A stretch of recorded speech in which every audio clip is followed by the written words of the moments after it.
नमस्कार। आज का हमारा टॉपिक है effects of green revolution in India. Bharat में हरित क्रांति के प्रभाव। तो 1960 के दशक में मध्य में मेक्सिको से लाए गए गेहूं के उन्नत बीजों से भारतीय कृषि वैज्ञानिकों ने ब्रीडिंग द्वारा नई गेहूं की अधिक उपज देने वाली प्रजातियां विकसित की, जिसकी प्रति हेक्टर उपज काफी ज्यादा थी।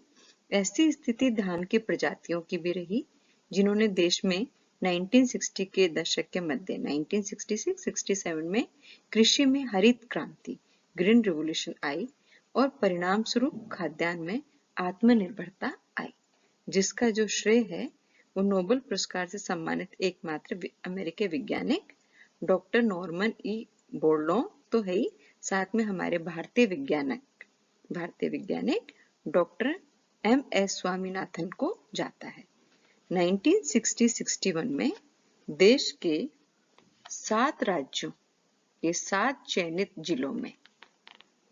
जिलों में सघन कृषि जिला कार्यक्रम IDAP आरंभ किया गया, जिसके लिए कौन कौन से चुने गए? राजस्थान, मध्य प्रदेश, उत्तर प्रदेश, पंजाब, बिहार, आंध्र प्रदेश, तमिलनाडु राज्यों का चयन किया गया। IDAP के तहत खाद्यान्न उत्पादन में वृद्धि हेतु कृषकों को ऋण दिया गया, उन्नत बीज दी गई, उर्वरक दिए गए, फर्टिलाइजर्स दिया गया, अनुदान दिया गया, सब्सिडी दी गई, वे कृषि उपकरण प्रदान किए गए। उनको क्या क्या दिया गया? उनको पैसे चाहिए थे, ऋण दिया, उनको उन्नत बीज दिए, जो उनके सीड्स थे वो अच्छी किस्म के सीड्स थे, उनको फर्टिलाइजर्स दिए गए। ये कार्यक्रम इन चयनित जिलों में सफल रहा, जिससे प्रेरित होकर 1965 में सरकार ने कार्यक्रम देश के 114 जिलों में सघन कृषि क्षेत्रीय कार्यक्रम IAAP के रूप में विस्तृत कर दिया। इस कार्यक्रम को चलाने में प्रख्यात कृषि वैज्ञानिक MS स्वामीनाथन का बड़ा योगदान था, अतः उन्हें भारत में हरित क्रांति का जनक माना जाता है। नई नीति में अधिक उपज देने वाले किस्मों के बीजों पर जोर दिया गया। इसके ऊपर किस चीज के ऊपर बल दिया गया? अधिक उपज देने वाले किस्मों के बीज, हाई यील्डिंग वैरायटी सीड्स। इस कारण इस कार्यक्रम का नाम उन्नत बीज कार्यक्रम, हाई यील्ड वैरायटी प्रोग्राम रखा गया। 1965-66 तथा 1966-67 में देश में भयंकर सूखा पड़ने के कारण देश ने कृषि उत्पादन में वृद्धि करने के लिए 1966-67 में अधिक उपज वाले बीजों की नई कृषि नीति को अपनाया।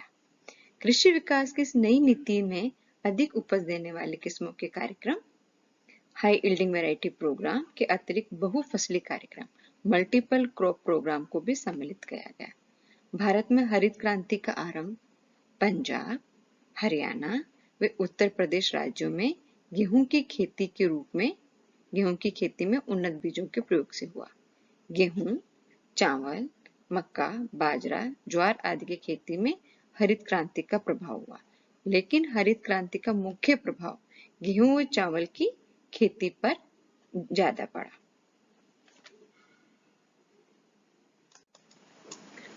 हरित क्रांति ने अर्थव्यवस्था को काफी हद तक प्रभावित किया और उसके बहुत सारे इफेक्ट्स हुए।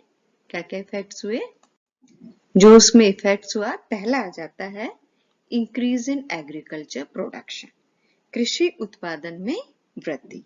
1967-68 में हरित क्रांति शुरू होने के पश्चात कृषि उपजों विशेषकर खाद्यान्नों के उत्पादन में अभूतपूर्व वृद्धि हुई।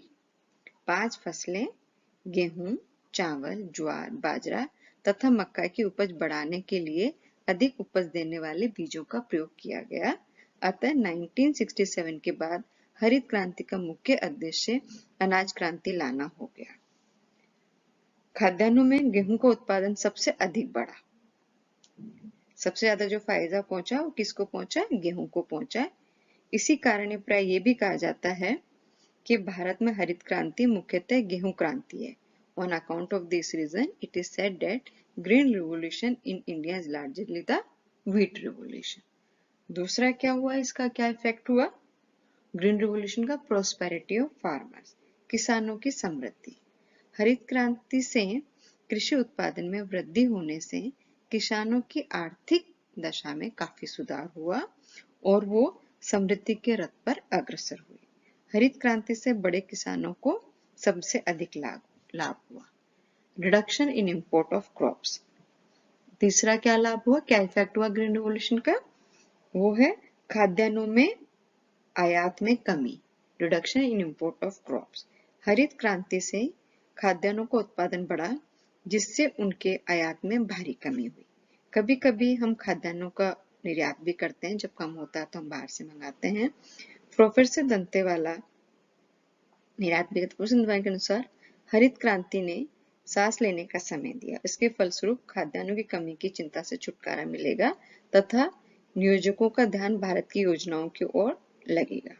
Green revolution has given a breathing time.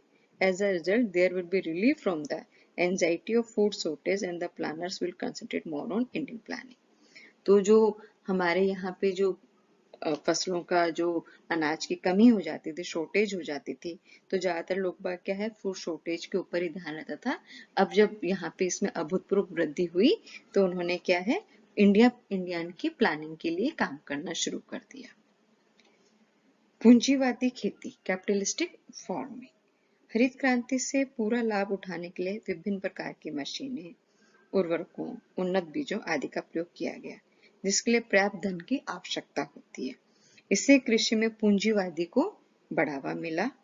10 hectare से अधिक भूमि रखने वाले किसानों के पास पर्याप्त आर्थिक साधन होते हैं जिससे वो कृषि में पूंजी लगा सकते हैं। डेवलपमेंट ऑफ इंडस्ट्रीज, उद्योगों का विकास। हरित क्रांति के अध्ययन अंतर्गत विभिन्न प्रकार की मशीनें जैसे tractor, harvester, thresher, combine, diesel ईंधन, पंपिंग सेट आदि तथा उर्वरकों जैसे नाइट्रोजन, फॉस्फेट, पोटास आदि बड़े पैमाने पर प्रयोग किए जाने लगे। अतः इन वस्तुओं के निर्माण के लिए उद्योग विकसित हुए। स्वतंत्रता प्राप्ति के पश्चात भारत में उन उद्योगों ने उल्लेखनीय उन्नति की है। तो जो चीजें इनके लिए चाहिए थी उनके लिए क्या हुआ, उद्योग उनको ज्यादा बनाने लगे और इससे क्या हुआ, डेवलपमेंट ऑफ इंडस्ट्रीज होने लगी। इफेक्ट ऑफ प्राइसेस, मूल्यों पर प्रभाव। तो इसमें क्या हुआ, कृषि उपजों के मूल्य में तीव्र गति से वृद्धि हुई है, परंतु हरित क्रांति के परिणाम स्वरूप कृषि उपजों के मूल्यों में वृद्धि की गति कुछ कम हुई। सन 1961 में मूल्य जो सूचांक था वो 100 रखा गया था, जो बढ़कर 1967-68 में 162 हो गया, परंतु 68-69 में घटकर 165 रह गया। 1970-71 में यद्यपि मूल्य सूचांक में 1969 की अपेक्षा 8.7 की वृद्धि हुई, तथापि खाद्यान्नों की मूल सूचांक में 0.1% की कमी हुई। तो क्या हुआ, अतः स्पष्ट है कि हरित क्रांति ने अपने आरंभिक वर्षों मूल्यों को अधिक बढ़ने में हरित क्रांति ने अपने आरंभिक वर्षों में मूल्यों को अधिक बढ़ने से रोकने में सहायता की, उनकी प्राइसेस ज्यादा नहीं बढ़ने दी। इम्पैक्ट ऑन रूरल एम्प्लॉयमेंट, ग्रामीण रोजगार पर प्रभाव। हरित क्रांति के अंतर्गत जहां एक ओर मशीनों के प्रयोग से बेरोजगारी बढ़ने का भय उत्पन्न हो गया था, लोगों को लगा अब तो मशीनें आ गई तो लेबर की कहाँ जरूरत है, वहीं दूसरी ओर वर्ष में एक से अधिक फसलें देने तथा उर्वरकों के अधिकाधिक प्रयोग से मजदूरी की मांग बढ़ने लगी। इससे ग्रामीण रोजगार की प्रकृति तथा मांग पर प्रभाव पड़ा। तो क्या हुआ, मशीनों का प्रयोग करने लगा तो उससे क्या बेरोजगारी बढ़ने लगी, लेकिन साथ में फसलें ज्यादा उगने लगी तो लोगों का क्या है, रोजगार भी उसके साथ में मिलने लगा उसको। तो इससे ग्रामीण रोजगार की प्रकृति तथा उसकी मांग पर प्रभाव पड़ा। पंजाब, हरियाणा आदि राज्यों में भूस्वामियों को फसल की बुआई तथा कटाई के समय श्रमिकों की कमी महसूस होने लगी, परंतु धीरे धीरे इस कमी को मशीनों के अधिक प्रयोग से पूरा करने के प्रयास किए जा रहे हैं। हरित क्रांति के फलस्वरूप ग्रामीण इलाकों में बेरोजगारी बढ़ने की संभावना ज्यादा हो जाती है। तो इसमें क्या हुआ कि जो प्रॉब्लम्स आई, वो क्या प्रॉब्लम्स आई कि जो मैकेनाइजेशन हुआ, उस मैकेनाइजेशन के कारण एम्प्लॉयमेंट के ऊपर स्लाइटली फर्क हुआ, लेकिन फसलों की जो उत्पादन था वो काफी ज्यादा बढ़ने लगा। Change in the attitude of farmers, किसानों की विचारधारा में परिवर्तन। भारतीय किसान प्राचीन काल से ही अनपढ़, रूढ़िवादी तथा अंधविश्वासी रहा है। वो कृषि के पुराने ढंग ही अपनाता रहा है और अपनी निर्धनता तथा अज्ञानता को अपना दुर्भाग्य का परिणाम मात्र समझता रहा है। जो एटीट्यूड है किसान का, वो क्या रहा था, क्योंकि वो इलिटरेट है, वो अनपढ़ था, वो परंपरा से जुड़ा हुआ था, तो वो क्या है, पुराने ढंग को ही अपनाता रहा था और जो गरीब था उसी को सोचता था ये तो मेरा भाग्य है। परंतु हरित क्रांति ने भारतीय किसान की विचारधारा में मूलभूत परिवर्तन किए। जिस समझदारी से किसानों ने कृषि पद्धति को अपनाया, उनसे भ्रम दूर हो गया कि भारतीय किसान नए विचारों तथा तकनीकों को नहीं अपनाएंगे। जो लोग सोचते थे कि इनका जो एटीट्यूड है वो नई टेक्नोलॉजी को अपनाएंगे नहीं, लेकिन इन्होंने नई टेक्नोलॉजी को अपनाया। तो जहां कहीं भी नई तकनीकी मिली है, किसी भी किसान ने उसके प्रभाव से इनकार नहीं किया। उत्तम कृषि विधियों तथा उच्च जीवन स्तर की इच्छा केवल गिने चुने बड़े किसानों में नहीं बढ़ी, बल्कि ये इच्छा छोटे छोटे किसानों में भी बढ़ने लगी।